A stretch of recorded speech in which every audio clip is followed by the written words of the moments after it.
എല്ലാ പ്രേക്ഷകർക്കും സ്വാഗതം. നിലമ്പൂർ അംഗം ആരംഭിക്കുകയാണ്. നിർണായക രാഷ്ട്രീയ പോരാണ് നിലമ്പൂരിന്റെ രാഷ്ട്രീയ ചിത്രത്തിൽ തെളിയുന്നത്. ഇനി 2 പകൽ ദിനങ്ങൾ മാത്രം നിലമ്പൂരെ ജനങ്ങൾ ജനവിധി എഴുതാൻ. ഒരുപക്ഷെ അത്ര കണ്ട് രാഷ്ട്രീയ പ്രാധാന്യമില്ല എന്ന് തോന്നിച്ച ഒരു ഉപതെരഞ്ഞെടുപ്പാണ് ഈ ഒരു അവസ്ഥയിലേക്ക് വരുന്നത്.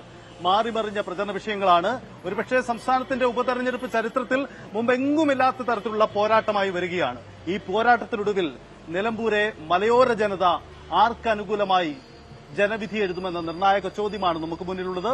സ്വാധീനിക്കുന്ന ഘടകങ്ങൾ എന്തൊക്കെ, രാഷ്ട്രീയ പാർട്ടികളുടെ ഈ അജണ്ടകളൊക്കെ ജനങ്ങൾ ഏറ്റെടുത്തു. വിശദമായി തന്നെ നമുക്ക് പരിശോധിക്കാം. എല്ലാ പ്രേക്ഷകർക്കും ഈ രാത്രിയിലേക്ക് സ്വാഗതം. നിലമ്പൂരോട്ട് ആരംഭിക്കും.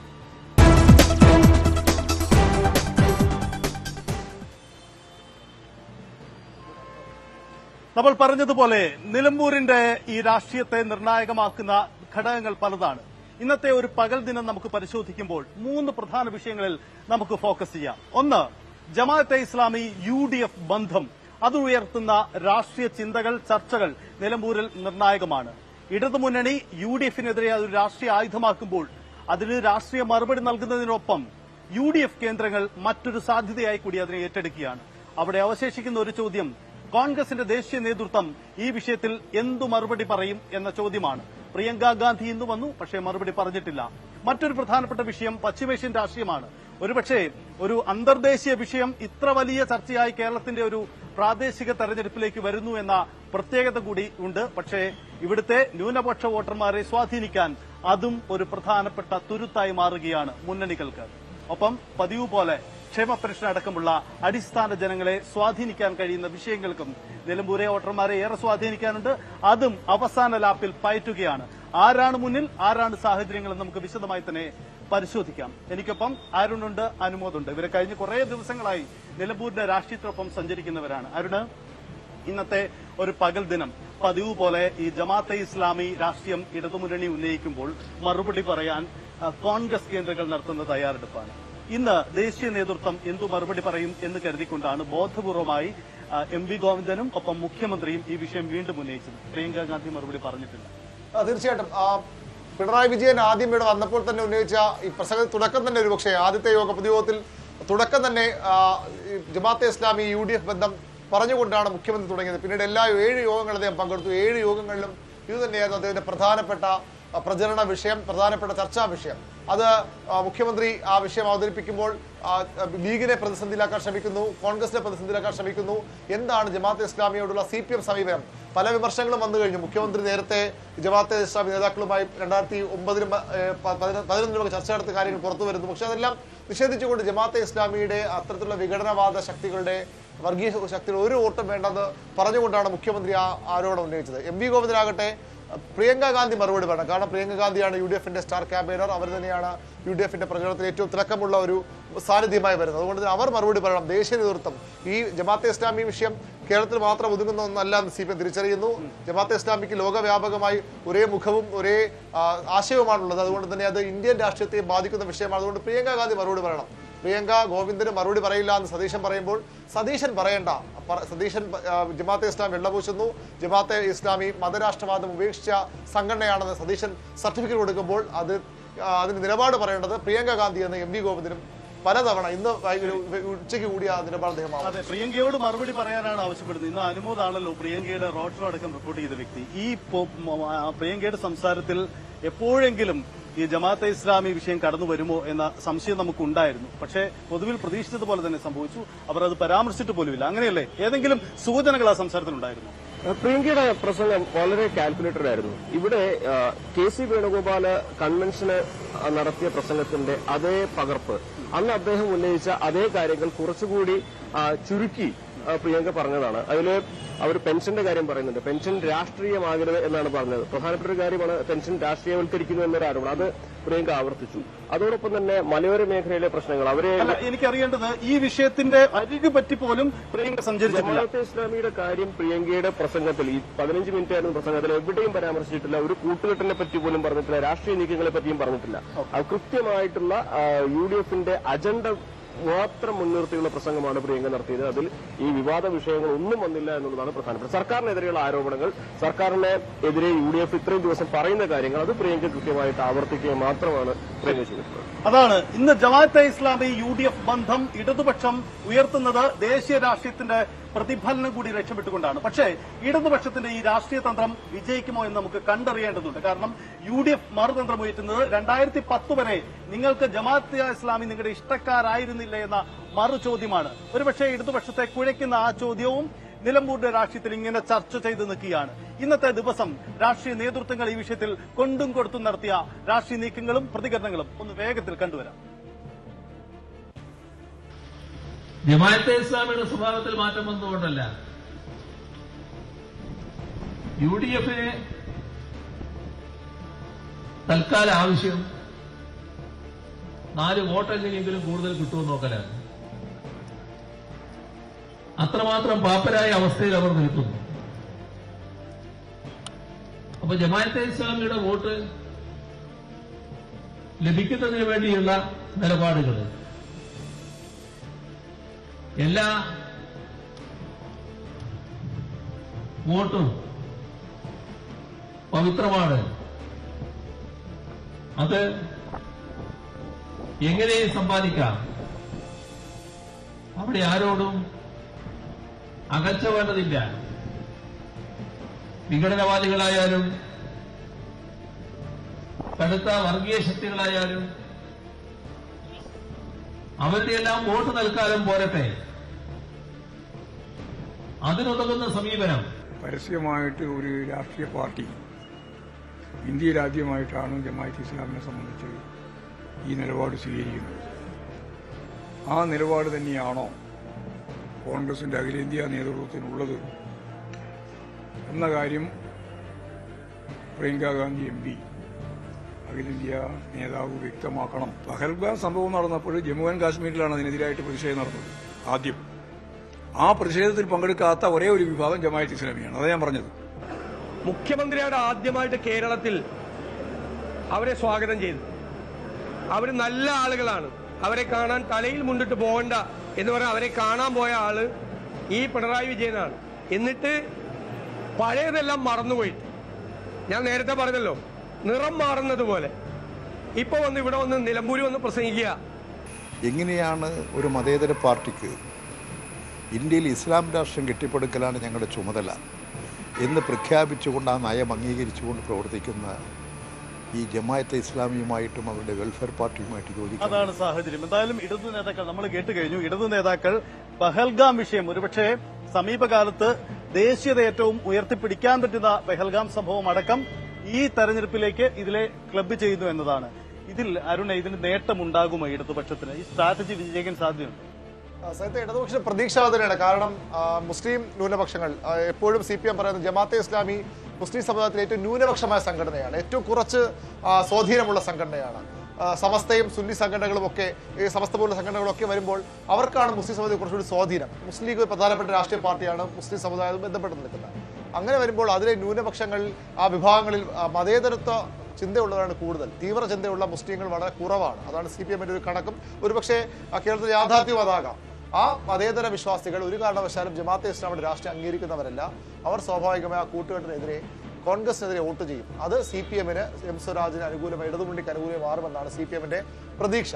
പക്ഷെ കഴിഞ്ഞ ലോക്സഭാ തെരഞ്ഞെടുപ്പ് നമ്മൾ ഇതിന്റെ ഒരു ഏതാണ്ട് ഒരു രഹസ്യമായി എടുത്താൽ അന്ന് സംഭവിച്ചത് നേരെ തിരിച്ചാണ്. ഈ പ്രശ്നങ്ങളൊക്കെ ഉണ്ടായിരുന്നു. ജമാഅത്തെ ഇസ്ലാമിയുടെ പിന്തുണ UDFനായിരുന്നു. പക്ഷേ വോട്ടിന്റെ കാര്യത്തിൽ മാത്രം ഒരു വ്യത്യാസം വന്നില്ല. വലിയ ഭൂരിപക്ഷം, അല്ലെ അനുവാദ്, ഈ മലപ്പുറം മണ്ഡലത്തിൽ, ജില്ലയിലൊക്കെ വലിയ ഭൂരിപക്ഷത്തിലൂടെ UDF സ്ഥാനാർത്ഥികൾ ജയിച്ചു പോയില്ലേ? അല്ല, ഇതിലെ പ്രധാനപ്പെട്ട ഒരു കാര്യം എന്താണെന്ന് വെച്ചാൽ ആദ്യം ലീഗാവുന്നു, പിന്നെ സമസ്തയാവുന്നു എന്നാണ് ലീഗിന്റെ ഒരു വിലയിരുത്തലുള്ളത്. ഈ നമുക്കറിയാം, സമസ്തയിലുള്ളതിൽ ഭൂരിഭാഗവും ലീഗ് അനുഭാവികളാണ്. പക്ഷെ അവരെ സംബന്ധിച്ച് അതില് ഈ ലീഗ് പറയുന്ന കാര്യങ്ങൾ അംഗീകരിക്കാത്ത വളരെ കുറച്ച് മാത്രമാണുള്ളത്. അവരെ ഈ സമസ്തയുടെ മാത്രം ആളുകൾ എന്നൊക്കെ പറയാമെങ്കിൽ പോലും ഈ വിഷയത്തിൽ ലീഗിനെ സംബന്ധിച്ച ആത്മവിശ്വാസം ലീഗ് പറയുന്നത് അവർ അനുസരിക്കും എന്നുള്ളത് തന്നെയാണ്. അതുകൊണ്ട് തന്നെയാണ് ഈ ഒരു വിഷയം കണക്കൊക്കെ നോക്കുമ്പോൾ അവർക്ക് 10-20,000 വോട്ടൊക്കെ മറിക്കാനുള്ള ശേഷിയുണ്ട്. ജമാഅത്ത് ഇസ്ലാമിക്ക് 2,500-3,000 വോട്ടുകളെ ഉള്ളൂ എങ്കിൽ പോലും അത്തരത്തിലൊരു നീക്കം ഉണ്ടാകില്ല എന്ന് വിലയിരുത്താനുള്ള കാരണം ഈ തെരഞ്ഞെടുപ്പിൽ ബൈ ഇലക്ഷനിൽ പ്രത്യേകിച്ച് ഏത് ചെറു കക്ഷികളുടെയും പിന്തുണ എല്ലാവരും ആഗ്രഹിക്കും, തേടും. ഇവിടെ ഫലത്തിൽ ജമാഅത്തെ ഇസ്ലാമി ഇങ്ങോട്ട് ഒരു പിന്തുണ പ്രഖ്യാപിച്ചു, അവരത് പരസ്യമാക്കുകയും ചെയ്തു. ഒരുപക്ഷെ UDF അത് പരസ്യമാക്കാൻ ആഗ്രഹിച്ചിട്ടുണ്ടാവില്ല. എന്തായാലും അത് പരസ്യമാക്കപ്പെട്ടതോടെ അവർക്കത് UDF നേതൃത്വത്തിന് പരസ്യമായി സ്വീകരിക്കേണ്ടിയും വരുന്നു. ഈ സ്വീകരിക്കൽ പക്ഷേ ഒരു നഷ്ടമാകുമോ? ഇടതുപക്ഷം ഒരു സൈഡിൽ മൂപ്പിച്ചുകൊണ്ടിരിക്കുകയാണ്. അതുകൊണ്ട് തന്നെയാണ് ചോദ്യം, നഷ്ടമാകുമോ എന്ന ചോദ്യം. അതിലേക്ക് വരാം. അതിന് മുമ്പ് 2 കാര്യങ്ങൾ അതിൽ പിഴവ് പറ്റിയിട്ടുള്ളത്. ഒന്ന്, VD സതീശന് ഇവർ മതരാഷ്ട്രവാദം ഇപ്പോൾ പുലർത്തുന്നില്ല, അംഗീകരിക്കുന്നില്ല എന്ന അത് ഒഴിവാക്കാമായിരുന്ന പരാമർശമായിരുന്നു. അതിനു പകരം ഞങ്ങൾക്ക് ഇലക്ഷന് ആരും വോട്ട് ചെയ്യും, അത് വേണ്ടാന്ന് പറയുന്നില്ല നിലപാടെടുത്താൽ മതിയായിരുന്നു. അതൊന്ന്. ഈ രണ്ടാമത് സജിത്തിൽ പറഞ്ഞ കാര്യത്തിലേക്ക്, ഇവിടുത്തെ കണക്ക് നോക്കുമ്പോൾ കേവലം 2,500-3,000 വോട്ടുകൾ മാത്രം ജമാഅത്ത് ഇസ്ലാമിക്ക് എൻ ബ്ലോക്ക് ആയിട്ട് കിട്ടുന്നതുള്ളൂ. പക്ഷേ മറുവശത്ത് 60,000-ഓളം സമസ്ത അല്ലെങ്കിൽ മുസ്ലിം ഈ വിഭാഗത്തിൽപ്പെട്ട ആളുകളുണ്ട്. അതിൽ തന്നെ ഒരു 10-20,000 വോട്ടുകൾ മറയാനുള്ളൊരു സാധ്യത ഇത് കാരണം ഉണ്ട് എന്നുള്ളതും വിലയിരുത്തണം. അതാണ് ഇടതുപക്ഷത്തിന്റെ വിലയിരുത്തല്. അങ്ങനെ ഉണ്ടാകില്ല എന്നാണ് ലീഗ് പ്രതീക്ഷിക്കുന്നത്. വോട്ടിങ്ങിനെ ബാധിക്കില്ല, അതാണ് കോൺഗ്രസിന്റെ ആത്മവിശ്വാസം. അല്ല, അരുൺ വിശ്വസിക്കുന്നുണ്ടോ ഇടതുമുന്നണിക്ക് ഇത് ഗുണം ചെയ്യുമോ, അതോ UDF-ന് നഷ്ടമുണ്ടോ? എന്താണ്? UDF-ന് നഷ്ടമുണ്ടാവും ഉറപ്പാണ്. പക്ഷെ അത് എത്രത്തോളം നഷ്ടമെന്നാണ് ഏറ്റവും പ്രധാനപ്പെട്ട കാര്യം. കാരണം വോട്ട് സ്വാഭാവികമായിട്ടും അതിൽ ചോർച്ച ഉണ്ടാകും, പക്ഷെ എത്രത്തോളം എന്നുള്ളത് കണക്കാണ് ഏറ്റവും പ്രധാനം. അതാണ് സാഹചര്യം. എന്തായാലും ഇതിലൊരു പ്രവചന സാധ്യതയില്ലാത്ത ഒരു സാഹചര്യമുണ്ട്. അതുകൊണ്ട് കണ്ടറിയേണ്ട സാഹചര്യം നമുക്ക് മുന്നിലേക്ക് വരുന്നുണ്ട്. രണ്ടാമത്, നമുക്ക് വേഗത്തിൽ ഇന്നത്തെ നിലമ്പൂർ രാഷ്ട്രീയത്തിന്റെ മറ്റൊരു വിഷയം കൂടി പരിശോധിക്കുമ്പോൾ അത് പശ്ചിമേഷ്യൻ രാഷ്ട്രീയമാണ്. തുടക്കത്തിൽ പറഞ്ഞതുപോലെ ഇസ്രയേൽ-ഇറാൻ സംഘർഷം ഇത്ര കണ്ട് നിലമ്പൂരിന്റെ രാഷ്ട്രീയത്തിലേക്ക് കൊണ്ടുവരുന്നതിന് പിന്നിൽ ഒരു രാഷ്ട്രീയമുണ്ട്. അരുണ, ഈ ഇടതുപക്ഷത്തിന് പൊതുവായ ഒരു പാലസ്തീൻ അനുകൂല നിലപാടുകളുണ്ട്. പക്ഷെ അത് കാലങ്ങളായി അവർ പുറത്തെടുക്കുന്നില്ല. അതൊരു സംഘപരിവാർ അജണ്ടയുടെ ഭാഗമായി ഒളിപ്പിക്കുന്നു എന്നതാണ് UDF-ന്റെ ആക്ഷേപം. പക്ഷേ ഇത്തവണ ഇടതുപക്ഷത്തിന് തുറുപ്പ് ചീട്ടാവുന്ന അവരുടെ സ്ഥാനാർത്ഥിയാണ്. അയാൾ യാദൃച്ഛികതയെന്നോണം യുദ്ധവിരുദ്ധ നിലപാടുകൾ പൊതുവിൽ സ്വീകരിക്കുകയും അത്തരം കാര്യങ്ങൾ തുറന്നു പറഞ്ഞിട്ടുമുണ്ട്. സ്വാഭാവികമായിട്ടും ഈ ഘട്ടത്തിൽ അത് ഏറ്റവും നന്നായി ഉന്നയിക്കാം. പക്ഷേ സ്വരാജാണ് സ്ഥാനാർത്ഥി എന്നതുകൊണ്ട് കൂടിയാണോ ഇടതുപക്ഷം ഇത് വീണ്ടും വീണ്ടും ഓർമ്മപ്പെടുന്നതിന് കാരണം? സഹിത്ത് അതിൽ പ്രതിപക്ഷ നേതാവ് UDF പറഞ്ഞ അത്രത്തോളം വസ്തുണ്ടെന്ന് തോന്നുന്നില്ല. കാരണം പലപ്പോഴും നമ്മളെ CPM-ന്റെ പാർട്ടി കോൺഗ്രസ് മധുരയിൽ നടന്നപ്പോൾ കണ്ടതാണ് പലസ്തീൻ ഐക്യദാർഢ്യം എങ്ങനെയാണ് അവർ പ്രകടിപ്പിച്ചതെന്ന്. ആ രീതിയിൽ അവർ വളരെ പരസ്യമായി പലപ്പോഴും പലസ്തീൻ ഐക്യദാർഢ്യം പ്രകടിപ്പിക്കാറുണ്ട്. പലപ്പോഴും ഈ ട്രോളുകളിലൊക്കെ CPM-നെ കളിയാക്കുന്നത്, പലസ്തീനിലെ പ്രശ്നം വന്നു, പലസ്തീന് വേണ്ടി ഇറങ്ങുന്നു, ഇവിടുത്തെ മുസ്ലിങ്ങൾക്ക് വേണ്ടി ഇറങ്ങുന്നു എന്നൊക്കെ വളരെ കളിയാക്കലൊക്കെ വരാം. പക്ഷേ പലസ്തീൻ വിഷയത്തിൽ പലപ്പോഴും CPM ഒരുപക്ഷെ മറ്റേത് രാഷ്ട്രീയ പാർട്ടികളെക്കാൾ ശക്തമായ നിലപാടെടുക്കുന്നവർ തന്നെയാണ്. അതിപ്പോൾ ആവർത്തിക്കുന്നത് മാത്രമേ ഉള്ളൂ. സ്വാഭാവികം ഇവിടെ ഒരു പ്രതിപക്ഷം ആരോപിക്കുന്ന പോലെ വോട്ട് എന്ന ചിന്തയുണ്ട്, വോട്ടെന്ന ലാഭ കണ്ണവിടെയുണ്ട്, കച്ചവട കണ്ണ് സ്വാഭാവിക ആരോപിക്കാം. എങ്കിൽ പോലും പലസ്തീൻ വിഷയത്തിൽ CPM പലപ്പോഴും ഇത്തരം കടുത്ത നിലപാടുകൾ, പലസ്തീൻ അനുകൂലമായും ഇസ്രായേലിന് വിരുദ്ധമായി തെമ്മാടി രാഷ്ട്രമെന്നൊക്കെ ഇസ്രായേലിനെ വിളിക്കാൻ ഒരു താല്പര്യം അല്ലെങ്കിൽ ധൈര്യം കാട്ടിയ ആൾ കൂടിയാണ് കേരളത്തിലെ മുഖ്യമന്ത്രി എന്നത് കൂടി കാണാതെ പോകുന്നത്. ഇന്ന് പ്രതിപക്ഷ നേതാവ് ബോധപൂർവമായി പറയുന്നുണ്ട്, ഈ ഇസ്രയേൽ വിഷയം കൊണ്ടുവരുന്നതിന് പിന്നിൽ മറ്റൊരു രാഷ്ട്രീയം കൂടിയുണ്ട് ഇടതുപക്ഷത്തിന്. അത് വിവാദ വിഷയങ്ങളിൽ നിന്ന് ഒളിച്ചോടാനാണ്. ഇവിടെ ഇസ്രയേൽ ഒരു വിഷയമല്ല എന്ന് പ്രതിപക്ഷ നേതാവ് പറയുന്നുണ്ട്. പ്രതിപക്ഷ നേതാവിന്റെ ആ വാദം ഒരു സ്ട്രാറ്റജിക്കൽ മൂവ്മെന്റ് ആണ്, തർക്കമില്ല. പക്ഷേ ഇടതുപക്ഷം മറുവശത്ത് നിന്ന് ഇത് ഉന്നയിക്കുമ്പോൾ ആ ഒരു വാദം നിലനിൽക്കുമോ എന്നൊരു പ്രശ്നം കൂടിയുണ്ട്. വേഗത്തിൽ ഈ മുഖ്യമന്ത്രി നിലമ്പൂർ ഒരു വേദിയിലും ഇസ്രായേൽ പാലസ്തീൻ വിഷയം പ്രസംഗിച്ചിട്ടില്ല. മുഖ്യമന്ത്രി ഇതുവരെ പറഞ്ഞിട്ടില്ല. ഇന്നലെ ആദ്യമായി പറഞ്ഞത് പ്രതിപക്ഷ നേതാവാണ്. പ്രതിപക്ഷ മുഖ്യമന്ത്രി തൃശൂരിൽ നൽകിയ ഇന്ന് പറഞ്ഞു. പക്ഷേ ഇതിനു മുമ്പ് പറഞ്ഞു, പ്രതിപക്ഷ നേതാവ് പറഞ്ഞതിന് ശേഷമാണ് പറഞ്ഞത്. തൃശൂരിൽ മുഖ്യമന്ത്രി കൊടുത്ത ആ ബൈറ്റിന് മറുപടിയായിട്ട് VS ജിയുടെ വീട്ടിൽ നടത്തിയ കുടുംബയോഗത്തിലാണ് പ്രതിപക്ഷ നേതാവ് ഇക്കാര്യത്തിൽ പറയുന്നത് പലസ്തീൻ കാർഡ് പോക്കറ്റിൽ നിന്ന് എടുത്ത് കാണിക്കുന്നു എന്നുള്ളത്. അതിനുശേഷമാണ് ഇടതുപക്ഷ നേതാവ് ഇവിടെ ടേക്കപ്പ് ചെയ്തിട്ടുള്ളത്. അതിന്റെ ലക്ഷ്യം ഒന്നു തന്നെയുള്ളൂ. ഇവിടെ പറഞ്ഞു കഴിഞ്ഞാൽ ഇന്ത്യൻ നമ്മുടെ രാജ്യത്തിന്റെ പലസ്തീൻ നിലപാട് എന്താണ്? ഇസ്രായേലിലേക്കുള്ള പാസ്പോർട്ട് പോലും നമുക്ക് കിട്ടാതിരുന്ന രാജ്യമാണ്. ആ ബന്ധമൊക്കെ ആ ചരിത്രം ദേശീയ ഒരു പ്രസ്താവന നടത്തിയിട്ടുണ്ട്. എന്തായാലും ഈ വിഷയത്തിൽ ഇന്ന് ഈ പശ്ചിമേഷ്യൻ രാഷ്ട്രീയം നിലമ്പൂരിലേക്ക് എങ്ങനെ കടന്നു വന്നു, നേതാക്കൾ എങ്ങനെ പറഞ്ഞു എന്നുകൂടി വേഗത്തിലൊന്ന് കണ്ടുവരാം. തെരഞ്ഞെടുപ്പ് അടുക്കുമ്പോൾ ഇതൊന്ന് ചർച്ച ചെയ്യും. അതിനുവേണ്ടി മുഖ്യമന്ത്രി ഇന്നലെ വന്നപ്പോ പാലസ്തീൻ ഈ തെരഞ്ഞെടുപ്പിലെ വിഷയം ഇസ്രായേൽ ഇറാനിൽ ആക്രമിച്ചാണ്. കഴിഞ്ഞ പാർലമെന്റ് തെരഞ്ഞെടുപ്പിൽ പാലസ്തീൻ എന്ന് പറഞ്ഞ മുഖ്യമന്ത്രി, പിന്നെ തെരഞ്ഞെടുപ്പ് കഴിഞ്ഞിട്ട് ഇന്നവരെ പാലസ്തീൻ എന്ന് പറഞ്ഞിട്ടില്ല. ഇപ്പൊ നിലമ്പൂരി വന്നിട്ടാണ് പാലസ്തീൻ എന്ന് പറഞ്ഞത്. ഇത്ര വിവരക്കേട് പറയുന്ന ഒരു പ്രതിപക്ഷ നേതാവ് കേരളത്തിന്റെ ചരിത്രത്തിൽ ഇന്നേ വരെ ഉണ്ടായിട്ടില്ല. എന്തും പറയാം, യാതൊരു മടിയുമില്ല. പശ്ചിമേഷ്യൻ പ്രശ്നം എന്ന് പറഞ്ഞാൽ ഇസ്രയേൽ എന്ന് പറയുന്നത് ലോക പട്ടാളമായിട്ട് പ്രവർത്തിക്കുകയാണ്. ഇറാനെതിരായിട്ട് കടന്നാക്രമണം നടത്തിയതിന് എന്ത് ന്യായീകരണമുള്ളത്? ഒരു ന്യായീകരണമില്ല. രാജ്യം മുഴുവൻ ഞങ്ങൾക്ക് കൊള്ളയടിക്കാൻ അവകാശമുണ്ട് എന്നുള്ള നിലപാട് സ്വീകരിച്ചുകൊണ്ടാണ് സാമ്രാജ്യത്തിന്റെ പരിപൂർണ പിന്തുണയോടുകൂടി ഇസ്രയേലി കടന്നാക്രമണം നടത്തിക്കൊണ്ടിരിക്കുന്നത്. നിലമ്പൂരിലെ ഈ പാവങ്ങളുടെ വിഷയം ചർച്ച ചെയ്യാതെ ഇസ്രായേൽ ഇറാനിൽ നടത്തിയ ആക്രമണം അതല്ല ഇവിടുത്തെ നിലമ്പൂരിലെ തെരഞ്ഞെടുപ്പ് വിഷയം. ഈ മുഖ്യമന്ത്രി കഴിഞ്ഞ പാർലമെന്റ് ഇലക്ഷൻ കഴിഞ്ഞിട്ട് ഈ നിലമ്പൂർ ഇലക്ഷൻ വരെ പാലസ്തീന്ന് നാവിന്ന് വന്നിട്ടുണ്ട്. നാവിന്ന് എവിടെയെങ്കിലും പറഞ്ഞിട്ടുണ്ട്? കോൺഗ്രസ് യുദ്ധത്തിനെതിരാണ്. പണ്ഡിറ്റ് ജവഹർലാൽ നെഹ്റുവും ഇന്ദിരാഗാന്ധിയും രാജീവ് ഗാന്ധിയും ആ ഭാഗത്ത് ജനങ്ങളുടെ കൂടെയാണ് നിന്നിട്ടുള്ളത്. യുദ്ധത്തിനെതിരെ ശക്തമായിട്ടുള്ള നിലപാട് സ്വീകരിച്ച രാഷ്ട്രീയ പ്രസ്ഥാനം കോൺഗ്രസ് ആണ്. ഇസ്രായേലിന്റെ മനുഷ്യത്വരഹിതമായ പ്രവർത്തനത്തെ വളരെ ശക്തമായ ഭാഷയിൽ അപലപിക്കുകയും ലോകരാഷ്ട്രങ്ങൾ പ്രത്യേകിച്ച് ഇന്ത്യ ഗവൺമെന്റും അടിയന്തരമായി ഈ വിഷയത്തിൽ ഇടപെട്ട് പ്രശ്നങ്ങൾ തീർക്കണം, അല്ലെങ്കിൽ ലോകം ഒരു യുദ്ധ ഭീഷണിയുടെ വക്കീലാണ് എന്ന് ചൂണ്ടിക്കാണിച്ചു. അതാണ് ലീഗ് നേതൃത്വം ഇടപെടണം, അവരുടെ നിലപാട് വ്യക്തമാക്കുമ്പോൾ UDF നേതൃത്വം നൽകുന്ന കോൺഗ്രസ് ഇക്കാര്യത്തിൽ മൗനം എന്നതാണ് അതിൽ ഉന്നയിക്കപ്പെടുന്ന രാഷ്ട്രീയം. എന്തായാലും ആ രാഷ്ട്രീയം വരും ദിവസങ്ങളിൽ ചർച്ച ചെയ്യപ്പെടുന്ന ഉറപ്പാണ്. ഇനി നമുക്ക് നിലമ്പൂരിലെ ഇന്നത്തെ പകൽ ദിനത്തിൽ ചർച്ചയായത് മുഖ്യമന്ത്രിയുടെ ഇന്നത്തെ ഒരു നീക്കമാണ്. അത് ക്ഷേമ പെൻഷനുമായി ബന്ധപ്പെട്ടാണ്. നമുക്കറിയാം, ഈ പ്രചരണ കൺവെൻഷനിൽ തന്നെ ക്ഷേമ പെൻഷൻ വിവാദം ഉയർന്നതാണ്. KC വേണുഗോപാലിന്റെ പ്രസ്താവനയും ഇടതുപക്ഷത്തിന്റെ മറുപടിയും ഒക്കെ നമ്മൾ തുടക്കം മുതൽ കണ്ടതാണ്. ഇന്ന് മുഖ്യമന്ത്രി ഒരു പക്ഷേ വിവാദമായേക്കാവുന്ന ഒരു പ്രസ്താവനയിലേക്കാണ് കടന്നിരിക്കുന്നത്. ക്ഷേമ പെൻഷൻ വർദ്ധിപ്പിക്കുമെന്ന കാര്യം ഒരുപക്ഷെ ഇടതുപക്ഷം നേരത്തെ പറഞ്ഞിട്ടുള്ളതാണ് എന്ന വാദം ഉയർത്താമെങ്കിലും ഇപ്പോൾ ഇവിടെ ഇത് പറഞ്ഞതിന് പിന്നിൽ എന്ത് എന്ന ചോദ്യമാണ്. ഇത് വിവാദമായിക്കോട്ടെ, എന്നിരുന്നാലും ഈ ക്ഷേമ പെൻഷൻ ഇവിടെ ചർച്ച ചെയ്യട്ടെ എന്ന വാദം ഒരുപക്ഷെ മുഖ്യമന്ത്രി മുന്നിൽ കാണുന്നുണ്ടാവാം. അരുണെ, വിശ്വസിക്കുന്നുണ്ടോ മുഖ്യമന്ത്രി ബോധപൂർവമാണ് പെരുമാറ്റച്ചട്ടം അത് ലംഘിക്കപ്പെടുമെന്നത് അറിഞ്ഞിട്ടും മുഖ്യമന്ത്രി പറഞ്ഞതാണെന്ന്? തീർച്ചയായിട്ടും. കാരണം സംശയങ്ങളുണ്ട് ആളുകൾക്ക്. പ്രതിപക്ഷം പ്രധാനമായും ഈ പ്രചരണത്തിൽ ഉന്നയിക്കുന്ന വിഷയം അത് തന്നെയാണ്, ക്ഷേമ പെൻഷൻ. KC വേണുഗോപാലിന്റെ പരാമർശം അവർക്ക് ആദ്യം ഒരു തിരിച്ചിലുണ്ടാക്കി. അത് മറികടക്കാൻ പറഞ്ഞത് വാസ്തവമാണ്. ഇലക്ഷൻ വരുമ്പോൾ മാത്രം ക്ഷേമ പെൻഷൻ കൊടുക്കുന്നു, അത് വോട്ടിന് വേണ്ടി തന്നെയാണ്. അത് മുടങ്ങിക്കിടന്നു. ആ മുടങ്ങിയ 2500 ആക്കുമെന്ന് പറഞ്ഞു. അത് എവിടെയെന്ന് ചോദിക്കുന്നു. അതിനുള്ള മറുപടിയാണ് മുഖ്യമന്ത്രി പറഞ്ഞത്. ക്ഷേമ പെൻഷൻ വർദ്ധിപ്പിക്കുക തന്നെയാണ് സർക്കാർ നിലപാട്. അത് വർദ്ധിപ്പിച്ചിരിക്കും, ഒരു വ്യത്യാസവുമില്ല, മാറ്റവുമില്ല. ഇപ്പോൾ മുടങ്ങാതെ കൊടുക്കുന്നുണ്ട്, അത് വർദ്ധിപ്പിക്കും. അതിൽ ഒരുപക്ഷെ സൂചിപ്പിച്ച പോലെയുള്ള ഈ തെരഞ്ഞെടുപ്പ് ചട്ടലംഘനത്തിന്റെ പരാതിയും വന്നേക്കാം. അതൊന്നും സർക്കാർ കണക്കാക്കുന്നില്ല. ജനങ്ങൾക്ക് കൃത്യമായ സന്ദേശം കൊടുക്കുകയാണ് മുഖ്യമന്ത്രി. എന്തായാലും ക്ഷേമ പെൻഷനകത്ത് ഇടതുമുന്നണി രാഷ്ട്രീയം കാണുന്നുണ്ട്. അനുമോദ്, നിലമ്പൂർ നിങ്ങൾക്ക് ഇതിന്റെ ഭൂമിശാസ്ത്രം കൃത്യമായി അറിയാവുന്ന ആളാണല്ലോ. നിലമ്പൂർ കേരളത്തിലെ മറ്റേത് മണ്ഡലങ്ങളെക്കാൾ കൂടുതൽ സാധാരണ ജനങ്ങളുള്ള ഒരു പ്രദേശമെന്ന വിലയിരുത്തൽ നടത്തേണ്ടി വരും. അതുകൊണ്ട് ഇവിടെ വലിയ വിവാദങ്ങൾക്കുമപ്പുറം ജനങ്ങൾക്ക് എന്ത് കിട്ടുന്നു, എന്താണ് ഞങ്ങളുടെ ബുദ്ധിമുട്ടിന് പരിഹാരം എന്ന സംശയം വോട്ടർമാർക്കുണ്ടാവും. അത് മുന്നിൽ കണ്ടുകൊണ്ടാണോ ഇടതുപക്ഷം ഈ അവസാന ലാപ്പിൽ ഇത് വീണ്ടും ഉന്നയിക്കുന്നതിന്റെ കാരണം? ഈ മലപ്പുറം നിലമ്പൂരിലെ ഏറ്റവും പിന്നോക്കാവസ്ഥയിലുള്ള ഏറ്റവും ദുരിതം അനുഭവിക്കുന്ന ഒരു മേഖലയാണ് പോത്തുകൽ പഞ്ചായത്ത്. നമ്മൾ കവളപ്പറ ദുരന്തമൊക്കെ ഉണ്ടായത്. സ്വാഭാവികമായിട്ടും അവിടെ കൂടിയിരുന്ന ആളുകള് ഈ പെൻഷന്റെ കൂടുതൽ ഗുണഭോക്താക്കളാവും. സ്വാഭാവികമായിട്ടും അവരെ സ്വാധീനിക്കാൻ ഈ പ്രസ്താവനയോട് സാധിക്കും. രണ്ടാമതായിട്ട് പ്രതിപക്ഷം ഇതിനെ എതിർത്ത് എന്ത് പറഞ്ഞാലും അടുത്ത 2 ദിവസം പ്രതിപക്ഷത്തിനെതിരെ ഒരു ആയുധമാക്കി അവരുടെ പ്രസ്താവന ഉപയോഗിക്കുകയും ചെയ്യാം. അതാണ് മുഖ്യമന്ത്രി അറിഞ്ഞുകൊണ്ട് നടത്തിയ പ്രസ്താവനയുടെ പുറകിലെന്നാണ് ഞാൻ കരുതുന്നത്. അതാണിത്. നമുക്ക് കേൾക്കാം ഇന്ന് മുഖ്യമന്ത്രി പറഞ്ഞതും. ഒപ്പം ഇക്കാര്യത്തിൽ ഈ കേരളം ക്ഷേമ പെൻഷൻ പദ്ധതിയിൽ പിന്നോട്ടാണ് എന്ന സൂചന പ്രിയങ്ക ഗാന്ധിയും പങ്കുവച്ചിട്ടുണ്ട്. രണ്ടുപേരും പറഞ്ഞ വാക്കുകൾ കൂടി വേഗത്തിലൊന്ന് കേൾക്കാം.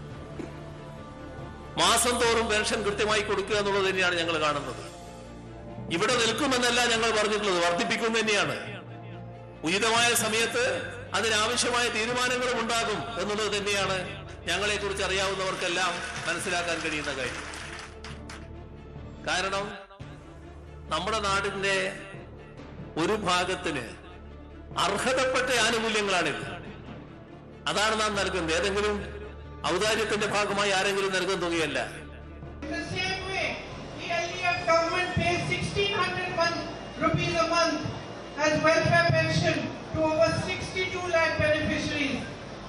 അതുപോലെ തന്നെയാണ് സംസ്ഥാനത്തെ ഏകദേശം 62 ലക്ഷത്തോളം ഗുണഭോക്താക്കൾക്ക് സർക്കാർ 1600 പെൻഷൻ വെച്ച് കൊടുക്കേണ്ടതായിട്ടുണ്ട്. പക്ഷേ ഈ പെൻഷനും രാഷ്ട്രീയവൽക്കരിച്ചിരിക്കുകയാണ്. Must be given on time. It cannot be given at the will of the government when it suits them, when the election is there, when it's not there, just because it suits the government. People depend on this pension. അവർക്ക് അവർക്ക് ആ pension സമയത്ത് ലഭിക്കേണ്ടത് ആവശ്യമാണ്. സർക്കാരിന് തോന്നുമ്പോൾ അവർക്ക് അവരുടെ ആവശ്യത്തിനനുസരിച്ച് അല്ലെങ്കിൽ തെരഞ്ഞെടുപ്പുകൾക്ക് മുമ്പ് അല്ല ഈ പെൻഷൻ കൊടുക്കേണ്ടത്. അവർക്ക് പെൻഷൻ കിട്ടേണ്ട സമയത്ത് ആ പെൻഷൻ ലഭിക്കാൻ അവർക്ക് അർഹതയുണ്ട്. The government you elect has a duty and a responsibility towards ഒരു കാര്യം ഉറപ്പാണ്, എന്തായാലും പെൻഷൻ ഇവിടെ ഒരു മുഖ്യ വിഷയമായി അവസാന ലാപ്പിൽ വരും. ഇനിയുള്ള 2 ദിവസം ഇത് പരാമർശിക്കപ്പെടുമെന്നും ഉറപ്പാണ്. അതാണ് ഈ നേതാക്കളുടെ നീക്കങ്ങളിൽ നിന്നും വ്യക്തമാവുന്ന കാര്യവും. ഇനി 2 പകൽ ദിനം കൂടിയാണ് അവശേഷിക്കുന്നത്. റോഡ് ഷോകളുമായി ഇങ്ങനെ കളം നിറഞ്ഞുകൊണ്ട് ആളുകൾ നീങ്ങുകയാണ്, പ്രത്യേകിച്ചും താരപ്രചാരകർ. ഇന്ന് മുഖ്യമന്ത്രിയുടെ പൊതുയോഗങ്ങൾ, പ്രിയങ്ക ഗാന്ധിയുടെ റോഡ് ഷോ, മറുവശത്ത് യൂസഫ് പത്താനെ കളത്തിലിറക്കിക്കൊണ്ട് അൻവർ ക്യാമ്പ് നടത്തുന്ന നീക്കങ്ങളും ഇന്ന് നിർണായകമായിരുന്നു. അങ്ങനെ മണ്ഡലത്തിന്റെ ഒരറ്റം മുതൽ മറ്റേ അറ്റം വരെ ഒരു വലിയ ഓളം സൃഷ്ടിച്ച് ഇതാണ് ഞങ്ങളുടെ ആംബിയൻസ് എന്ന് തെളിയിക്കാനാണ് നേതാക്കളും മുന്നണികളും ശ്രമിച്ചത്. ഇന്നത്തെ ആ കാഴ്ചകൾ കൂടി വേഗത്തിൽ നിന്ന് കാണാം.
അതാണ് ഇന്ന് നടന്ന ഈ പരസ്യ റോഡ് ഷോയുടെ നീക്കങ്ങൾ. എന്തായാലും മുന്നണികളെല്ലാം കരുതി കൂട്ടിക്കൊണ്ടാണ് ഇനി വരുന്ന അവശേഷിക്കുന്ന 2 പകൽ ദിനങ്ങളും അത് പ്രതീക്ഷിക്കാം. ഇനി നമ്മൾ പരിശോധിക്കാൻ പോകുന്നത് ഈ മണ്ഡലം പറയാൻ പോകുന്ന രാഷ്ട്രീയം എന്താണ്, ഈ സെക്കൻഡിൽ വരെ ലഭിക്കുന്ന രാഷ്ട്രീയ സൂചനകൾ എന്താണ്, ഞങ്ങളുടെ 3 പേരുടെയും വിലയിരുത്തൽ പ്രേക്ഷകർക്ക് കേൾക്കാം. ഒരു ഇടവേള വരെ കാത്തിരിക്കണം. ഇടവേളയ്ക്ക് ശേഷം മടങ്ങി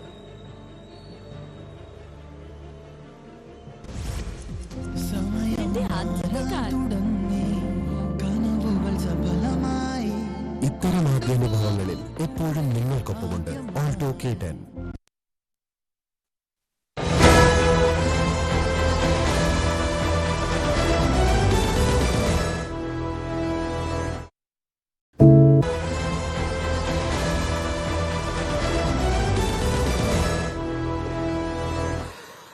വീണ്ടും തിരികെ നിലമ്പൂരിന്റെ പോരിലേക്ക് മടങ്ങി വരികയാണ്. ഇനിയുള്ള ദിവസങ്ങൾ നിർണായകമാകുന്നു എന്ന് പറയുന്നത് ഇനിയാണ് അടിയൊഴുക്കുകൾ ഈ തെരഞ്ഞെടുപ്പ് രാഷ്ട്രീയത്തെ നിർണ്ണയിക്കുക. അതിൽ ഒരു തർക്കവുമില്ല. ഈ തെരഞ്ഞെടുപ്പിൽ, ഈ ഉപതെരഞ്ഞെടുപ്പിലെ കറുത്ത കുതിര ആരാകുമെന്ന ചോദ്യം അൻവറിന്റെ സാന്നിധ്യമാണ് ഏറ്റവും പ്രധാനപ്പെട്ട കാര്യം. കാരണം PV അൻവർ ഒരു വലിയ ഫാക്ടറാണ് എന്ന കാര്യത്തിൽ തർക്കമില്ല. അരുൺ എന്നോട് യോജിക്കുന്നുണ്ടോ? അൻവറുടെ ഫാക്ടറാണോ? തീർച്ചയായിട്ടും PV അൻവറിനെ ഇവിടെ കഴിഞ്ഞ ഒരാഴ്ച അല്ലെങ്കിൽ ഞാൻ ഇവിടെ വന്നിട്ട് 11 ദിവസമാവും അൻവറിനെ കാണാനില്ല. പലപ്പോഴും അൻവറിന്റെ പ്രതികരണം എടുക്കാനൊക്കെ പോകുമായിരുന്നു. പക്ഷേ അപ്പോഴും അത് എവിടെയാണെന്ന് കൃത്യമായിട്ട് ഷെഡ്യൂൾ അറിയുന്നില്ല. അങ്ങനെ വളരെ ഇതായിരുന്നു. അൻവർ ഉണ്ടോ, എവിടെയുണ്ട്? പകരം അൻവറിന്റെ കുറേ വാഹനങ്ങളുണ്ട്. വലിയ ശബ്ദത്തിൽ നമ്മളിന്ന് കണ്ടതുപോലെ ചെവി അടപ്പിക്കുന്ന ശബ്ദത്തിൽ കുറേ വാഹനങ്ങൾ ഇങ്ങനെ അൻവറിന്റെ അവതാരങ്ങൾ വാഴ്ത്തി ഇവിടെ റോഡിൽ തേരാ പോകുന്നു. എന്നെ പ്രതി PV അൻവറിനെ കാണാനില്ല എന്നുള്ളത്. പക്ഷേ ഇന്നത്തെ ആ റോഡ് ഷോ യൂസഫ് പത്താൻ പങ്കെടുത്തു. യൂസഫ് പത്താൻ തന്നെ വരുമോ എന്ന് വലിയ സംശയമൊക്കെ ഉണ്ടായിരുന്നു.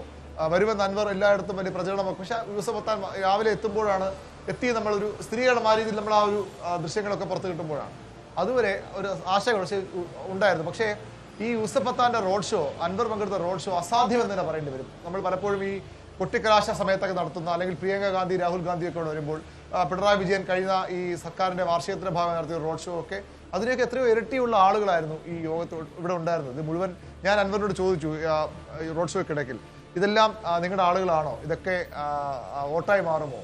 കണ്ടില്ലേ നിങ്ങൾ? അപ്പം ഞാൻ ചോദിക്കുക, അദ്ദേഹം പറഞ്ഞത് ഇതിൽ പിന്നെ മഴ കാണാൻ വന്നവരാണോ, അദ്ദേഹത്തിന്റെ പതിവ് ശൈലിയിലൊക്കെ മഴ കാണാൻ വന്നവരാണോ എന്നൊക്കെ ഈ വോട്ടെണ്ണും പറയാൻ പറ്റും. എന്തായാലും എങ്കിലും അത്രയധികം ആളായിരുന്നു, വലിയ ആവേശമായിരുന്നു. പുറത്തുനിന്ന് ആളുകൾ ഉണ്ടാകാം, ചില പക്ഷേ മണ്ഡലത്തിന് പുറത്തുള്ള ആളുകൾ കാണാം, പക്ഷെ പൈസ കൊടുത്തുകൊണ്ടെന്നൊക്കെ ആരോടൊക്കെ ഉന്നയിക്കാം. അല്ല, അതൊന്നും അറിയണ്ട അനുമോദേ. ഈ നിലമ്പൂരെ നിങ്ങൾക്ക് ഈ വോട്ടർമാരെയും പ്രവർത്തകരെയൊക്കെ അറിയാമല്ലോ ഏറെക്കുറെ. പാലക്കാട് ഒരു ആരോപണം അൻവർ അദ്ദേഹത്തിന്റെ പാർട്ടി നേരിട്ടതാണ്. ഈ റോഡ് ഷോയിൽ അണിനിരുന്നവരെല്ലാം അൻവറിന്റെ അനുയായികളാണോ, ഈ മണ്ഡലത്തിലുള്ളവരാണോ? സാധ്യതയുണ്ട്, അതിനല്ലാതെ പറയാൻ കഴിയില്ല. കാരണം രണ്ട് ഉദാഹരണം ഞാൻ പറയാം. 2021 തെരഞ്ഞെടുപ്പിന്റെ സമയം എല്ലായിടത്തും കൊണ്ടുപിടിച്ച പ്രചരണമാണ്. ഇവിടെ രാഹുൽ ഗാന്ധിയാണ് ബി പ്രകാശിന് വേണ്ടി പ്രചരണം നടത്തിയത്. അൻവർ മുഖ്യമന്ത്രിയെ വിളിക്കുന്നു, പ്രചരണം അൻവർ മാനേജ് ചെയ്താൽ മതി. രണ്ടാം ദിവസം അൻവർ ഇതിലും വലിയ ആളുകൾ ഇറക്കിയിട്ടായിരുന്നു വഴിക്കുട മുതൽ നിലമ്പൂർ വരെ റോഡ് ഷോ നടത്തിയത്. അന്ന് വന്നൊക്കെ പാർട്ടി പ്രവർത്തകരാണെന്ന് പറയാം, പക്ഷേ ഇന്നും അൻവറിന് ആ സ്വാധീനമുണ്ട്. രണ്ട് കാര്യങ്ങളുണ്ട് അതിൽ. ഒന്ന്, അൻവറിന്റെ കൃത്യമായ വോട്ട് ബാങ്ക് LDFലും UDFലും ഉണ്ട്. അൻവർ ഈ പണം കൊടുത്ത അല്ലെങ്കിൽ 8 വർഷം MLA ആയിരിക്കുമ്പോൾ ഫണ്ട് അനുവദിച്ച മെമ്പർമാരുണ്ട്, അതിന് ഗുണം പറ്റിയവരുണ്ട്. അതിൽ LDFും UDFും ഉണ്ട്. ഫണ്ട് അനുവദിച്ചവരുണ്ട്, സഹായിച്ചവരുണ്ട്, കൂടെ നിർത്തിയവരുണ്ട്. അവരൊക്കെ കൃത്യമായ സമയത്ത് സ്ലീപ്പർ സെല്ല് പോലെ പ്രവർത്തിക്കുമെന്നാണ് അൻവർ പ്രതീക്ഷിക്കുന്നത്. അതുകൊണ്ട് തന്നെ അൻവർ ഇവിടെ സാമാന്യം നല്ല രീതിയിൽ കരുത്ത് തെളിയിക്കാൻ അനുമതി ഉറപ്പിക്കുകയാണ്. ഈ വന്നതിൽ എന്തായാലും ബഹുഭൂരിപക്ഷവും റോഡ് ഷോയിൽ വന്നത് അദ്ദേഹത്തിന്റെ വോട്ടർമാരാണ്, ഇവിടുത്തെ വോട്ടർമാർ തന്നെയാണ്. അരുണെ, അങ്ങനെയെങ്കിൽ അൻവർ നമ്മൾ പ്രതീക്ഷിച്ചതിൽ വോട്ട് പിടിക്കും, തർക്കമില്ല. നേരത്തെ ഞാൻ ഇവിടെ വന്ന ഒരു 3-ാം ദിവസം 4 ദിവസം ഒരു യൂത്ത് ലീഗിന്റെ അദ്ദേഹം മുസ്ലിം ലീഗ് നേതാവാണ്. നേതാവിനെ കണ്ട് അദ്ദേഹം പറഞ്ഞത്, അൻവർ 10,000 വോട്ടൊക്കെ പിടിച്ചാൽ ഞങ്ങൾക്ക് പ്രശ്നമില്ല, 10,000-ന് മുകളിലേക്ക് പോയാൽ അത് 12-ഓ 15-ഓ ഒക്കെ ആയാൽ ചെറിയ പ്രശ്നങ്ങൾ ഉണ്ടാകാം, കൂടുതൽ വോട്ടും UDF വോട്ടും അദ്ദേഹം പിടിക്കുമെന്ന് ലീഗ് നേതാവിനോട് പറഞ്ഞതാണ്. പക്ഷേ ഇന്ന് ഞാൻ വേറൊരു കോൺഗ്രസ്, അദ്ദേഹം പുറത്തുനിന്ന് ഒരാളാണ്, അദ്ദേഹം കഴിഞ്ഞ 1-2 ആഴ്ച ഇവിടെ പ്രവർത്തിക്കുന്നുണ്ട്. അദ്ദേഹം പറഞ്ഞത് അൻവർ ഒരുപക്ഷെ 10-ഉം 15-നും 20-നും ഒക്കെ മുകളിലേക്ക് വോട്ട് പിടിക്കാം, ആ രീതിയിലുള്ള വർക്ക് നടക്കുന്നുണ്ട്. താഴത്തെ ആളുകൾ സംസാരിക്കുമ്പോൾ ഈ അൻവർ ഈ സ്ലീപ്പർ സെൽ എന്ന വാക്ക് വളരെ കൃത്യമുണ്ട്. കാരണം CPM-നൊപ്പം നിൽക്കുന്ന ആളുകൾ അൻവർ നോട്ട് ചെയ്തു, അനുഭാവികളാവില്ല എന്ന് CPM ഉറപ്പിച്ച് പറയുന്നു. ലീഗുകാർ അൻവറിന് കൊടുക്കില്ല എന്ന് ലീഗുകാരും പറയുന്നു. പക്ഷേ ഈ എല്ലാ ഭാഗത്തും അൻവറിന് വോട്ട് കിട്ടിയേക്കാമെന്ന് കോൺഗ്രസിന്റെ നേതാക്കൾ തന്നെ പറയുന്നു. അങ്ങനെയെങ്കിൽ അവരുടെ പ്രതീക്ഷ അത് LDFന്റെ വോട്ടാകെ പിടിച്ചുകൊണ്ട് അതാണ് പ്രധാനം. 10,000-ൽ പരം മുകളിലേക്ക് വോട്ട് പിടിച്ചെങ്കിൽ ഇടതുപക്ഷവും ജാഗ്രത പെടണം എന്നൊരു പ്രശ്നമുണ്ട്. തീർച്ചയായിട്ടും. ഈ കാരണം ഞാൻ ആദ്യമൊക്കെ കണക്കൂട്ടാൽ നമുക്കൊരു 100 വോട്ട് പിടിച്ചാൽ 70 UDFന്റെയും 30 LDFന്റെയും, പക്ഷെ അതിന് മേളിലേക്ക് മാറാമെന്നൊക്കെ പറയുന്നുണ്ട്. കാരണം അൻവറിന് അത്രയധികം ബന്ധങ്ങൾ, വ്യക്തിബന്ധങ്ങൾ കോൺഗ്രസിലുണ്ട്, ലീഗിലുണ്ട്. ഈ 9 വർഷക്കാലമായിട്ട് അല്ലെങ്കിൽ 10 വർഷക്കാലമായിട്ട് CPM അദ്ദേഹം ഉണ്ടാക്കേണ്ട വസ്തുതയാണ്. ഒരു കാര്യം, ഈ അൻവറിന്റെ ആത്യന്തിക ലക്ഷ്യം അദ്ദേഹം പ്രഖ്യാപിച്ചിരിക്കുന്നത് ആര്യാടൻ ഷൌക്കത്തിനെ പരാജയപ്പെടുത്തുകയാണ്. അവിടെ സ്വരാജ് വിജയിക്കാം, സ്വയം വിജയിച്ചില്ലെങ്കിൽ സ്വരാജ് വിജയിക്കട്ടെ എന്നതാണ്. അവിടെ പിണറായിസും തൽക്കാലം മാറ്റിവെക്കുന്നുണ്ടാവാം. പക്ഷേ ഈ സ്ട്രാറ്റജിയിൽ മുന്നോട്ട് പോയാൽ അത് ഷൌക്കത്തിനാണോ സ്വരാജിനാണോ തിരിച്ചടിയാവുക ഇവിടുത്തെ രാഷ്ട്രീയം? ഈ പിണറായിയെ തോൽപ്പിക്കാൻ വേണ്ടി രംഗത്തിറങ്ങുന്ന ആര്യടൻസിനെ തോൽപ്പിക്കുന്ന അവസ്ഥയാണ് ഇപ്പോൾ കാണുന്നത്. അതാണ് ലക്ഷ്യം. ഇവിടെ അൻവർ നേടുന്ന വോട്ടുകൾ ആത്യന്തികമായിട്ട് ദോഷം ചെയ്യുക ഷൌക്കത്തിന് തന്നെയാണ് ഇപ്പോഴും. കാരണം ഇവർ കണക്കാക്കുന്നത് എല്ലാ കാലത്തും അൻവർ പിടിക്കുന്ന വോട്ടുകൾ UDFന് കിട്ടാത്തതാണ് എന്നുള്ളതാണ്. അതായത് LDF UDF 15,000-ന്റെ വോട്ടിന് വ്യത്യാസമുണ്ട് ഇവിടെ. അത് മറികടക്കാനാണ് സ്വതന്ത്രന്മാരെ ഉപയോഗിക്കുന്നത്. കാലങ്ങളായി കിട്ടാത്ത വോട്ട് സ്വതന്ത്രന്മാരിലൂടെ നേടിയെടുക്കുക, അതായിരുന്നു ഇവിടെ സ്ട്രാറ്റജി. പക്ഷെ അതുകൊണ്ട് തന്നെ UDFന്റെ വോട്ടുകളല്ല അൻവർ പിടിക്കുക എന്ന വിശ്വാസമാണ് ഇപ്പോഴും UDFനുള്ളത്. പക്ഷെ അങ്ങനെയല്ല. അൻവറിന്റെ പ്രചരണം നടക്കുന്നത് UDFന്റെ ശക്തിവത്തായ കേന്ദ്രങ്ങളിലാണ് ഏറ്റവും അധികം. വഴിക്കടവ്, ഏത്തേടം, ആമരമ്പലം, അതേപോലെ പോത്തുകല്ല് തുടങ്ങി UDF ലക്ഷ്യമിടുന്ന കേന്ദ്രം. നഗരത്തിൽ അൻവറിന്റെ പ്രചരണം അത്ര ശക്തമല്ല. സ്വരാജ് സ്ഥാനാർത്ഥിയാകുന്നു, CPM-ന്റെ പാർട്ടി ചിഹ്നമാണ്. അപ്പൊ എന്തായാലും കേഡർ വോട്ടുകൾ മാറാൻ സാധ്യതയില്ല. കാരണം CPM-ന് പാർട്ടി ചിഹ്നത്തെ വോട്ട് ചെയ്യാൻ താല്പര്യമുള്ള ആളുകൾ ആ ഒരു ബേസുള്ള മണ്ഡലമാണ്, എന്ത് പറയുക, കുഞ്ഞാലിയുടെ നാടെന്നൊക്കെ ഉള്ള ബേസുള്ള മണ്ഡലമാണ്, തൊഴിലാളി മണ്ഡലമാണ്. അപ്പൊ അതുകൊണ്ട് തന്നെ ആ വോട്ട് പോവില്ല അല്ലെ? അങ്ങനെ ഉറപ്പിച്ചൂടെ? അല്ല, പാർട്ടി വോട്ടുകൾ എന്തായാലും പോവില്ല. പാർട്ടി വോട്ടുകൾ പോവില്ല. പക്ഷേ അനുഭാവികളുടെ വോട്ടുകളും സഹകരിച്ച് നിൽക്കുന്ന വോട്ടുകളും അൻവർ എന്തായാലും പർച്ചേസ് മീൻസ് നേടാൻ സാധിക്കും. അതിനപ്പുറം മലയോര മേഖലയിൽ VS ജോയിക്ക് വേണ്ടി ശബ്ദമുയർത്തിയ അൻവറിനൊപ്പം നിൽക്കാൻ മലയോര മേഖലയിലെ വലിയൊരു വിഭാഗം ഉണ്ടാകും. അതോടൊപ്പം ഈ പറയുന്ന കോൺഗ്രസിലെ ലീഗിന്റെയും കോൺഗ്രസിന്റെയും നിലമ്പൂരിൽ ചില പ്രശ്നങ്ങളുണ്ട്. ആര്യടൻ ഷൌക്കത്തിനെതിരെ ലീഗുകാർക്ക് ഒരു വികാരമുണ്ട്. കാരണം അത് കഴിഞ്ഞ കുറെ കാലങ്ങളെ ഇവിടെ നിലനിൽക്കുന്നതാണ്. അപ്പൊ വീണ്ടും ഷൌക്കത്ത് വന്നു കഴിഞ്ഞാൽ അത് ലീഗിന് നാളെ ബുദ്ധിമുട്ടാവുന്ന സാഹചര്യം ഉണ്ട് എന്ന് കരുതി അൻവറിന് വോട്ട് ചെയ്യുന്ന ലീഗുകാരും ഉണ്ടായേക്കാം. അപ്പോൾ എല്ലാ മേഖലയിൽ നിന്നും അൻവറിന് വോട്ട് ലഭിക്കും. അൻവർ 20,000-ന് മുകളിൽ വോട്ട് നേടിക്കഴിഞ്ഞാൽ സാഹചര്യങ്ങൾ എന്താണെന്ന് പറയാനാകില്ല. ഞാൻ ഈ വന്ന ഉടനെ എനിക്ക് തോന്നിയ ഒരു കാര്യം, തൃക്കാക്കരയും പാലക്കാട് 2 ബൈ ഇലക്ഷനെ നമുക്ക് ഉദാഹരണമായെടുക്കാം. അവിടെ പ്രതിപക്ഷ നേതാവ് VD സതീശൻ അദ്ദേഹം നയിച്ച ക്യാമ്പയിനുകളാണല്ലോ നമ്മൾ കണ്ടത്. അവിടെ പ്രതിപക്ഷ നേതാവിന്റെയും UDF ക്യാമ്പിന്റെയും ഒരു കോൺഫിഡൻസ് ഉണ്ടായിരുന്നു. ഞങ്ങളുടെ ഭൂരിപക്ഷം 20,000-ൽ പരം, അതിൽ 10,000-ൽ പരം എന്ന് പറഞ്ഞുകൊണ്ട് ഒരു വലിയ ആർജവം കാണിക്കാറുണ്ട്. പക്ഷേ ഇവിടെ എവിടെയും ഒരു പൊതുയോഗത്തിലും ഒരു പ്രസ്താവനയിലും ഒരു മാധ്യമ ബ്രീഫിംഗിലും ഒരു ഭൂരിപക്ഷം പറയാൻ UDF ക്യാമ്പ് തയ്യാറാവുന്നില്ല എന്നതുണ്ട്. അത് ആ വെല്ലുവിളി അവർ മുന്നിൽ കാണുന്നതുകൊണ്ടാണോ? മറിച്ച് LDF ക്യാമ്പ് ആകട്ടെ, ഒരു സർക്കാർ, ഞാൻ ശരിക്കും അത്ഭുതപ്പെടുന്ന കാര്യമാണ്, ഒരു സർക്കാർ ഇത്രയും ക്രൂഷ്യൽ ഇലക്ഷൻ നേരിടുന്നു, അവിടെ വിജയം ഉറപ്പെന്ന് ഒരു ഘട്ടത്തിലും പറയാൻ കഴിയാത്തൊരു ഇലക്ഷനാണ്, സിറ്റിംഗ് സീറ്റാണ്, അത് പരാജയപ്പെട്ട നാണക്കേടാണ്, തദ്ദേശ തെരഞ്ഞെടുപ്പിലേക്ക് പോകുന്നു, നിയമസഭാ തെരഞ്ഞെടുപ്പ് വരുന്നു. ആ സാധ്യത മുഖ്യമന്ത്രി ആവർത്തിച്ച് പറയുകയാണ്. ജനങ്ങളോട് മുഖ്യമന്ത്രി പറയുന്നത്, ഞങ്ങളുടെ 9 വർഷത്തെ പ്രവർത്തനം നിങ്ങൾ വിലയിരുത്തി വോട്ട് ചെയ്യണം. 9 വർഷം മുമ്പ് 2016 വരെ എങ്ങനെ കേരളമായിരുന്നു നിങ്ങൾ വിലയിരുത്തൂ. അങ്ങനെ പറയുന്ന അപാര കോൺഫിഡൻസ് ശരിക്കും. അത് ഞാൻ MV ഗോവിന്ദന്റെ വാർത്തകൾ ചോദിച്ചു, അദ്ദേഹം പറയുന്നു ഞങ്ങൾക്ക് ആത്മവിശ്വാസമുണ്ട്. അതിൽ MB രാജേന്ദ്രൻ ചോദിച്ചു, ഞങ്ങൾക്ക് ആത്മവിശ്വാസമുണ്ട്, സർക്കാർ വലിയ ആത്മവിശ്വാസമാണ്, ഞങ്ങളെ വിലയിരുത്തി വോട്ട് തരുമെന്ന് പ്രതീക്ഷിക്കുന്നു. അതൊരു അസാധാരണമായ അസാധ്യമായ ആ ആത്മവിശ്വാസത്തിന്റെ പേര് അൻവർ കൂടിയാണ് ആയിരിക്കാം, അല്ലെങ്കിൽ തന്ത്രമായിരിക്കാം. അല്ല, അതായത് മറ്റു ചില ഫാക്ടറുകൾ വർക്ക് ചെയ്താൽ ഞങ്ങൾ വിജയിക്കും എന്ന് CPM കരുതുന്നു എന്നതാണ് ആ പറയുന്ന ആത്മവിശ്വാസത്തിന്റെ അടിസ്ഥാനം. ഒരു പക്ഷേ ഒരു പൊളിറ്റിക്കൽ വോട്ട് ഡയറക്റ്റ് പോൾ ചെയ്താൽ അത് ഇടതുപക്ഷത്തിനകത്ത് അനുകൂലമാവെന്ന് വിലയിരുത്താൻ കഴിയില്ല. ഇനി നമുക്ക് 2 പ്രധാനപ്പെട്ട കാര്യങ്ങൾ പറഞ്ഞ് അവസാനിപ്പിക്കാം. അരുൺ, എനിക്ക് അറിയേണ്ട ഒരു കാര്യം, സ്വരാജ് ജയിക്കണമെങ്കിൽ എന്ത് വർക്ക് ചെയ്യണം, അല്ലെങ്കിൽ ഷൌക്കത്ത് വിജയിക്കണമെങ്കിൽ എന്ത് വർക്ക് ചെയ്യണം, ഏത് സാഹചര്യം, എങ്ങനെ വിജയിക്കും? സ്വരാജ് ജയിക്കണമെന്ന് ഞാൻ ഒരു CPM LDF ആംഗിളിൽ പറയാം. അതായത് CPM-കാർ അല്ലെങ്കിൽ നേതാക്കൾ പറയുന്നതിൽ നിന്ന് മനസ്സിലാക്കുന്നവരുടെ മനസ്സിലാക്കുന്നത്, സ്വരാജിന്റെ സ്ഥാനാർത്ഥി, സ്വരാജിനും മുമ്പും ശേഷവും, അതായത് ഈ സ്ഥാനാർത്ഥി പ്രഖ്യാപനത്തിന് മുമ്പും ശേഷവും ഇതൊരു UDF അനായാസം ജയിക്കാൻ പോകുന്ന, തൃക്കാക്കരയും പുതുപ്പള്ളിയും ഒക്കെ പോലെ അനായാസം ജയിക്കാൻ പോകുന്ന ഒരു മണ്ഡലമായിട്ട് തന്നെയാണ് CPM ഒരുപക്ഷെ കണ്ടത്. ഇലക്ഷൻ തന്നെ വേണ്ട എന്നുള്ള ഒരു താല്പര്യം അവർക്കുണ്ടായിരുന്നു. പക്ഷേ സ്വരാജ് ഒന്നുകൂടി കളം മുഴുവൻ മാറുകയായിരുന്നു. സ്വരാജ് വരുമെന്ന് UDF പ്രതീക്ഷിച്ചില്ല. സ്വരാജിനെ വിളിച്ചു വരുത്തിയ ആളുകളുണ്ട്, UDF-ന്റെ ചില ആളുകൾ, പ്രധാന യുവ നേതാക്കളൊക്കെ. സ്വരാജ് മത്സരിച്ചു. സ്വരാജിന്റെ പ്രഖ്യാപനം ഒന്നുകൂടി തന്നെ മറ്റൊരു തലത്തിലേക്ക് CPM സംവിധാനം മാറുകയായിരുന്നു. നമ്മൾ CPM-നെ പലപ്പോഴും എണ്ണയിട്ട് യന്ത്രം പോലെയൊക്കെ സംവിധാനം വിശ്വസിപ്പിക്കും. അത് അക്ഷരാർത്ഥം വരികയായിരുന്നു. പാർട്ടി ചിഹ്നത്തിൽ സ്ഥാനത്തേക്ക് കിട്ടുന്നു. അതും സ്വരാജിനെ പോലെ വലിയ നിലപാടുകളുള്ള CPM സൈബർ അണികൾക്കും പ്രവർത്തകർക്കും ഒക്കെ എടുത്ത് കാണിക്കാൻ കഴിയുന്ന തലപ്പൊക്കമുള്ള നേതാവിനെ കിട്ടുന്നു. അതോടുകൂടി ഇവിടുത്തെ ഒരു തെരഞ്ഞെടുപ്പ് ചിത്രം മാറുകയായിരുന്നു. അപ്പോഴും ഒരു UDF-ന് വിജയസാധ്യതയുള്ള മണ്ഡലമായി തന്നെയാണ് തെരഞ്ഞെടുപ്പിന്റെ ആദ്യ ദിവസങ്ങളിലേക്ക് അത് പോയത്. പക്ഷേ സ്വരാജ് വളരെ വേഗത്തിൽ, ഒരുപക്ഷെ നമ്മൾ പാലക്കാട് ഈ രാഹുൽ മാങ്കൂട്ടത്തിന്റെ പരിപാടികളിലേക്ക് പോകുമ്പോൾ യുവാക്കളുടെ ഒരു താല്പര്യം, സ്ത്രീകളുടെ ഒരു താല്പര്യം ഒക്കെ, സ്ഥാനാർത്ഥി വരുമ്പോൾ ഉണ്ടാകുന്ന സെൽഫി എടുക്കാൻ, അവരോട് ഒപ്പം നിന്ന് സംസാരിക്കാനൊക്കെയുള്ള ഒരു താല്പര്യം, സ്വരാജ് ആ ഒരു അക്സെപ്റ്റൻസ് ഒരു പാർട്ടി തലത്തിന് അപ്പുറത്തേക്ക് ഇവിടെ കിട്ടിയെന്നുള്ള വസ്തുതയാണ്. സ്വരാജ് മോശം സ്ഥാനാർത്ഥി UDF പറയുന്നില്ല, BJP-യും പറയുന്നില്ല. അതാണ് സ്വരാജ് ഒരു പോസിറ്റീവായിട്ട് കാണുന്നത്. അതിനപ്പുറത്തേക്ക് ഈ ജമാഅത്തെ ഇസ്ലാമി ബന്ധം CPM വ്യാപകമായി ഉപയോഗിക്കുന്നു. ജമാഅത്തെ ഇസ്ലാമി കോൺഗ്രസ് ബന്ധം വന്നതോടുകൂടി മുസ്ലിം സമുദായത്തിൽ ഒരു ഷിഫ്റ്റ് ഉണ്ടാകും പ്രതീക്ഷിക്കുന്നു. ക്രൈസ്തവ ന്യൂനപക്ഷങ്ങൾക്കിടയിൽ വലിയൊരു അന്തർധാര ഉണ്ടാകും, അല്ലെങ്കിൽ ഒരു പ്രശ്നമുണ്ടാകും വിശ്വസിക്കുന്നു. അതൊക്കെ അനുകൂലമാകുമെന്ന് വിചാരിക്കുന്നു. BJP പിടിക്കുന്ന വോട്ടുകൾ, BJP അത്ര വലിയ പ്രചരണമൊന്നും ഇവിടെ ഇല്ല എന്ന വസ്തുതയാണ്. BJP-യുടെ വോട്ടുകൾ കൂടി ഒരുപക്ഷെ കുറച്ച് വോട്ടെങ്കിലും, ഒരു BJP കോർ വോട്ടായിരിക്കില്ല, അല്ലെങ്കിൽ ഒരു ആ രീതിയിൽ BJP-യിലേക്ക് നല്ല സ്ഥാനാർത്ഥി ഉണ്ടാകുമെങ്കിൽ, അല്ലെങ്കിൽ ശക്തമായ പോരാട്ടത്തിൽ കഴിഞ്ഞതെങ്കിൽ പോകാവുന്ന വോട്ടുകൾ കൂടി സ്വരാജിലേക്ക് വരുമെന്ന് CPM പ്രതീക്ഷിച്ചു. അങ്ങനെ ഇവിടെ നിന്നെല്ലാം ഒക്കെ ഒരു വലിയ പ്രതീക്ഷ CPM കേന്ദ്രങ്ങളിലുണ്ട്. അതുകൊണ്ടാണ് ഈ നേരത്തെ മുഖ്യമന്ത്രിയൊക്കെ അമിതം നമുക്ക് തോന്നാവുന്ന ആത്മവിശ്വാസം പ്രകടിപ്പിക്കുന്നത്. അരുണെ, ഒറ്റവാക്കി ചോദിച്ചാൽ ഒരു 10,000-ൽ പരം വോട്ടുകൾ PV അൻവർ പിടിച്ചാൽ അത് സ്വരാജിന്റെ വിജയത്തിലെത്തുമോ? 10,000-ന് മുകളിലേക്ക് വന്നാൽ അനുമോദൊക്കെ പറഞ്ഞതുപോലെ ഒരുപക്ഷെ വിജയ സാധ്യത കൂടുമെന്ന് കരുതാം. അനുമോദ, എനിക്ക് അറിയേണ്ട ഒരു കാര്യം, ആര്യാടൻ ഷൌക്കത്ത് ചില നെഗറ്റീവ് ഫാക്ടർ ഉണ്ടെങ്കിലും അടിസ്ഥാനപരമായി ഇത് UDF-ന് ഏറ്റവും ബേസ് ഉള്ള ഒരു കോൺസ്റ്റിറ്റ്യുവൻസിയാണ്. UDF-ന് അപ്പുറം കോൺഗ്രസിന് നല്ല ബേസ് ഉണ്ട്, ലീഗിന്റെ സംഘടനാ സംവിധാനവുമുണ്ട്. ഒരുപക്ഷെ ആര്യാടൻ മുഹമ്മദ് വർഷങ്ങളായി ഇരുന്ന് എന്ന പ്രത്യേകതയൊക്കെ ആവാം. ഇങ്ങനെയുള്ള ഒരു രാഷ്ട്രീയപരമായ ഒരു, പ്രത്യേകിച്ച് ആന്റി ഇൻകംബൻസി പോലെയുള്ള ഫാക്ടറുകൾ വന്നാൽ അത് UDF-ന് വീണ്ടും നേട്ടമുണ്ടാവുന്നുണ്ട്. ഈ സാഹചര്യത്തിൽ എന്ത് അൻവർ വോട്ട് പിടിച്ചാലും ഷൌക്കത്ത് കുറഞ്ഞ ഭൂരിപക്ഷത്തിലെങ്കിലും വിജയിച്ച് കയറും എന്ന് അനുമതി വിശ്വസിക്കുന്നുണ്ടോ? ഞാൻ കരുതുന്നുണ്ട്. അതിൽ പ്രധാനമുള്ള കാരണം ലീഗിന്റെ പ്രവർത്തനമാണ്. ലീഗ് നല്ലപോലെ പ്രവർത്തിക്കും. ആ പ്രവർത്തനമൊക്കെ വോട്ടായിട്ട് കൂടി വന്നു കഴിഞ്ഞാൽ ഇവിടെ UDF-ൽ നിന്ന് വോട്ട് ചോർച്ച ഉണ്ടാവില്ല.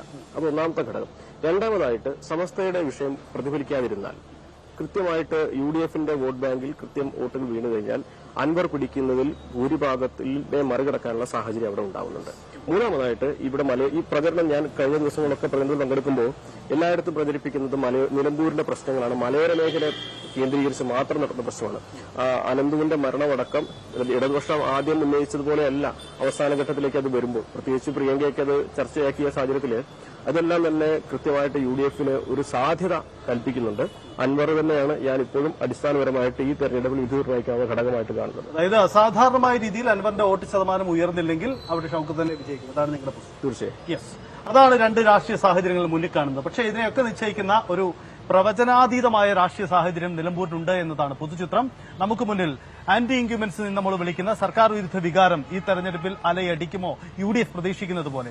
അങ്ങനെയെങ്കിൽ ഒരുപക്ഷെ UDFന് ഒരു വലിയ മാർജിൻ പ്രതീക്ഷിക്കാം. അതല്ലെങ്കിൽ UDFന് മുന്നിൽ വലിയ തരത്തിലുള്ള ഒരു ബല പരീക്ഷണം, ശക്തി പരീക്ഷണം നിലമ്പൂർ മുന്നോട്ട് വെക്കുന്നുണ്ട് എന്ന ഒരു രാഷ്ട്രീയമാണ് ഇന്ന് ഈ രാത്രി ഇവിടുന്ന് സൈൻ ഓഫ് ചെയ്യുമ്പോൾ ഞങ്ങൾക്ക് പ്രേക്ഷകർക്ക് മുന്നിലും വെക്കാനുള്ളത്. ഇനി 2 പകൽ ദിനങ്ങൾ വാശിയേറിയ, ശക്തിയേറിയ, ജനസ്വാധീനിക്കുന്ന പ്രചരണ വിഷയങ്ങൾ ഇനിയും വരാനുണ്ട്. നമുക്ക് കാത്തിരിക്കാം. എന്തായാലും നിലമ്പൂരോട്ട് ഇവിടെ പൂർണ്ണമാവുന്നു. നന്ദി, നമസ്കാരം.